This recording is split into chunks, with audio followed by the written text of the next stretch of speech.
Donc, en plus, dans ton livre, Mythes et manipulations de l'histoire africaine, comme je disais en préambule, on est confronté quand même à une espèce de doxa qui concerne l'histoire de l'Afrique, avec tout un tas de sujets mélangés, justement, qu'on abordera ce soir sur la colonisation, l'esclavage, le Maghreb, l'Afrique du Sud, enfin l'empire colonial, ça c'est vraiment un gros morceau.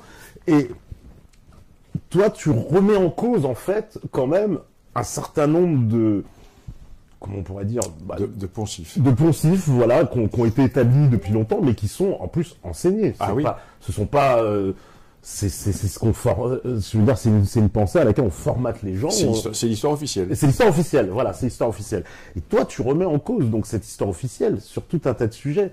Alors, depuis les origines. Depuis les origines, voilà. Depuis les origines. Alors, déjà, il y en a un, bon, alors, on va mettre les pieds dans le plat direct, c'est la fameuse, comment dire, antériorité, donc, des Noirs sur l'histoire égyptienne et alors, les travaux de Cheikh Anta Diop, parce que c'est un peu le péché originel, ça. Oui, alors Cheikh Anta Diop, soyons clairs, moi je veux pas vexer les jeunes camarades africains, il y a l'université Cheikh Anta Diop à Dakar, etc. Bon, je veux pas casser une idole, c'est pas du tout ça.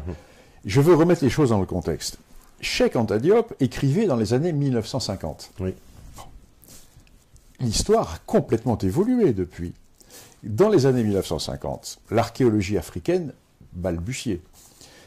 Il n'y avait pas d'études génétiques. Non. La lexico-statistique appliquée à l'archéologie des langues n'existait pas. Donc, Cheikh Anta Diop est parti sur une intuition avec des rapprochements totalement artificiels. Par exemple, il a dit, oui, l'égyptien est proche du sérère. Oui, tout à fait. Bon.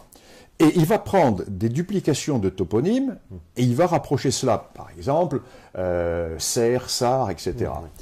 Or, c'est un contresens complet.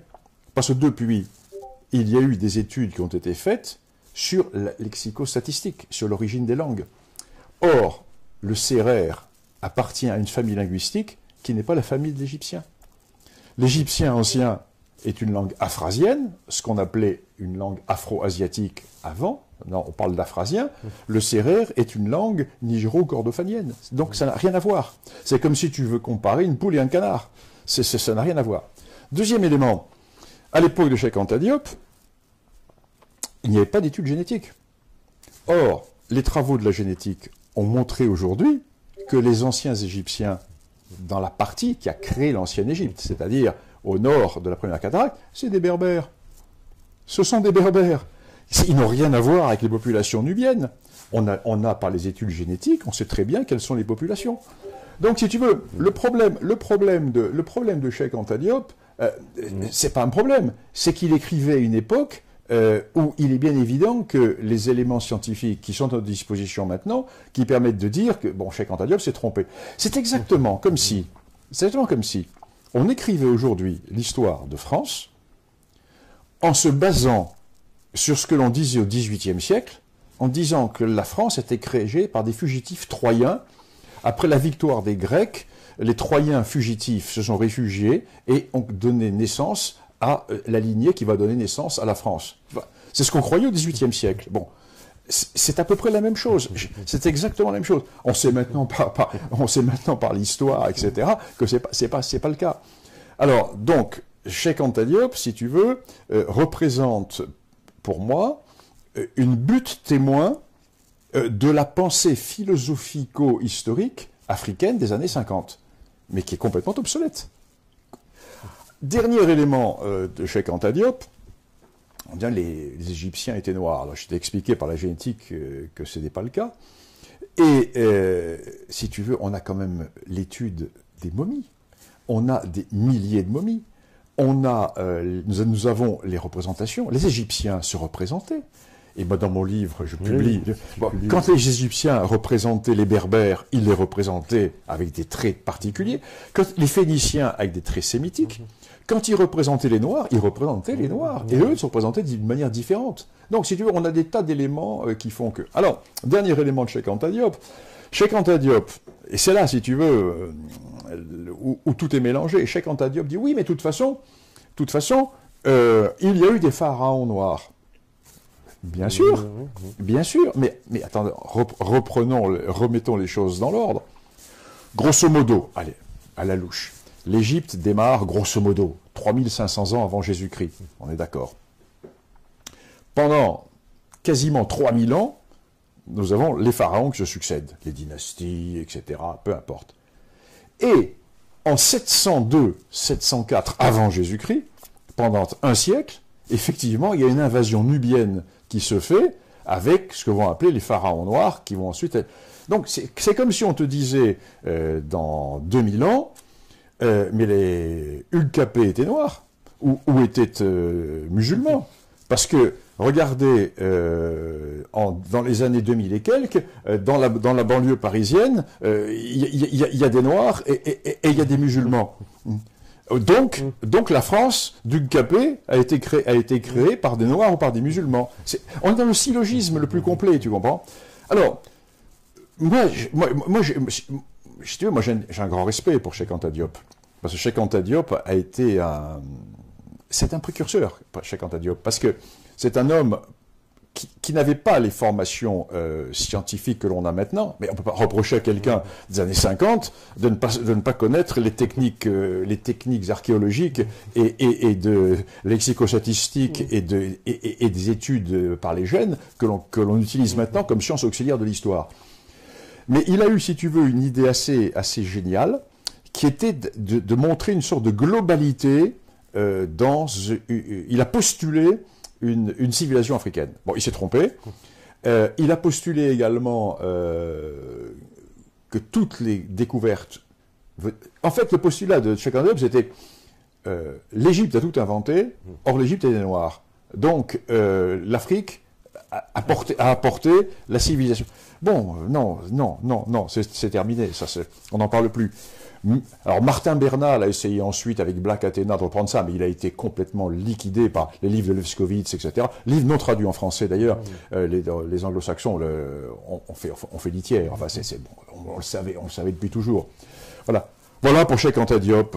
Mais si tu veux, ce qui me frappe, c'est de voir que chez les jeunes Africains, encore, au lieu de mettre en avant ce côté pionnier et ce côté novateur de Cheikh Anta Diop, qui aujourd'hui, historiquement, est complètement obsolète, au lieu de mettre ce côté, on continue à mettre en avant les postulats scientifiques de Cheikh Anta Diop.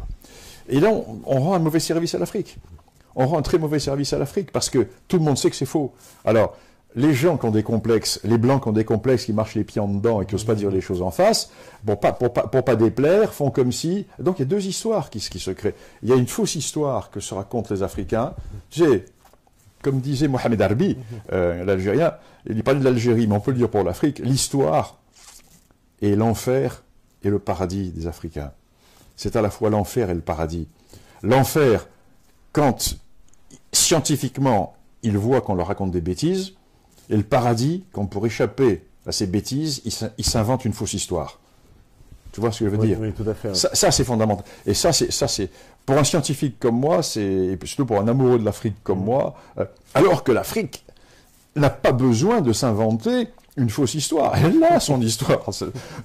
Nom de Dieu, l'Afrique, les Afriques ont leur histoire. Par exemple, les plus anciennes traces de domestication de bovins et les plus anciennes traces de poterie, c'est le Sahara, c'est les Berbères. Bon, c'est pas beau pour l'histoire, c'est quand même extraordinaire. Et puis, tous ces grands royaumes qui vont apparaître le long du Niger, tous ces royaumes qui vont apparaître dans le Haut-Nil, etc. Tu vois, quand tu écris une fausse histoire, ou quand tu mets en avant une fausse histoire, la mauvaise monnaie chasse la bonne. Et du coup, on va laisser de côté les véritables composantes de la véritable histoire africaine. Au profit de mensonges, comme tu réfutes... Je dirais pas que c'est un mensonge. C'est pas un mensonge. Pas un mensonge. Non. C'est une erreur historique liée à une période de l'historiographie. Si tu veux, dans l'archéologie européenne, il y a encore 10 ans, en disant que Néandertal, c'était quasiment un vrai singe. hein, présenté comme un monstre, etc. Maintenant, par la génétique, on sait que nous, Européens, nous avons du néandertalien. Et on se rend compte que Néandertal était un homme qui était vachement évolué, etc. Mais l'histoire évolue. L'histoire, c'est ni un catéchisme, ni le Coran. Ou alors, c'est plus de l'histoire. L'historien, c'est quelqu'un qui doit en permanence adapter ses convictions ou ses conclusions à la réalité historique. Ou alors, c'est pas un historien. Donc il y a une forme de révisionnisme permanent en histoire obligatoire. Critique. La critique. Oui. Mais un historien qui n'est pas critique, qui ne révise pas ses positions, n'est pas un historien. Mais aujourd'hui, Cheikh Anta Diop, vivant, avec les techniques modernes de l'histoire africaine, je dis la linguistique, la génétique, etc., n'aurait peut-être pas les mêmes conclusions. C'est ça. Alors, c'est dommage de coller Cheikh Anta Diop à une histoire qui est obsolète. Et c'est pas sa faute. Parce qu'en plus, pareil, le lien, aussi, tu réfutes le lien, la Grèce, fille de l'Égypte. C'est la même chose. Ouais. Bon. Alors là... Parce que c'est une incidence, parce que ça veut dire... Alors là, c'est plus Cheikh Anta Diop, c'est Martin Bernal. C'est Martin Bernal. Alors, erreur fondamentale. Alors, Martin Bernal n'est pas un historien. Pas un historien. Martin Bernal confond origine et influence. Ça, c'est grave. Comment ? Parce que personne n'a jamais dit qu'il n'y avait pas eu d'influence dans la civilisation grecque. Il est évident que la Grecque, placée où elle était, avait des contacts avec le Moyen-Orient, Mésopotamie, avait des contacts avec l'Égypte, etc. Des influences, mais pas des origines. Or, Martin Bernal parle des origines. Alors, au point de vue scientifique, c'est une faute terrifiante de confondre influence et origine. C'est pas sérieux, c'est pas un historien, de toute façon.